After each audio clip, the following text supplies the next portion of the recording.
Hello everyone, welcome back to another new mini blog. গত দুদিন যাবৎ এত পরিমাণ বৃষ্টি হচ্ছে, দেখে মনে হচ্ছে আবার যেন বর্ষাকাল চলে এসেছে।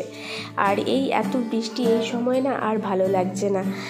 সকাল সকাল ফ্রেশ হয়ে সবার প্রথম রান্নাঘরে গিয়ে কিন্তু খেয়ে নিয়েছিলাম গরম জলে দেওয়া সিয়ারসিস, যেটা মা আমার জন্য আগে থেকেই ভিজিয়ে রেখেছিল। আর ভাই কিন্তু আমার জন্য ব্রেড টোস্ট বানিয়ে দিচ্ছে, কারণ সেদিন সানডে ছিল আর ভাই বাড়িতেই ছিল, তাই আমার জন্য এভাবে কিন্তু ব্রেডে ডিম টোস্ট বানিয়ে দিয়েছে আর সাথে চা খেয়ে নিয়েছিলাম।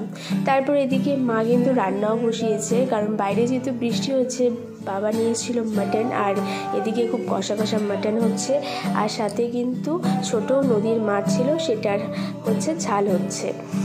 তারপর আমি স্নান করে চলে গিয়েছিলাম ছাদে ফুল টোকাতে। আর এবার না এসে দেখলাম বাড়িতে ছাদে না একদম অনেকখানি ফুল কিন্তু কমে গেছে, মানে আগের মতো ফুল ঠিকঠাক মতো ফোটে না। দেখতেই পাচ্ছ, আগে না প্রচুর ফুল ছিল ছাদে, আর এখন অনেকটাই কিন্তু কমে গেছে। হতে পারে এই অটাইমে বৃষ্টি হতে পারে।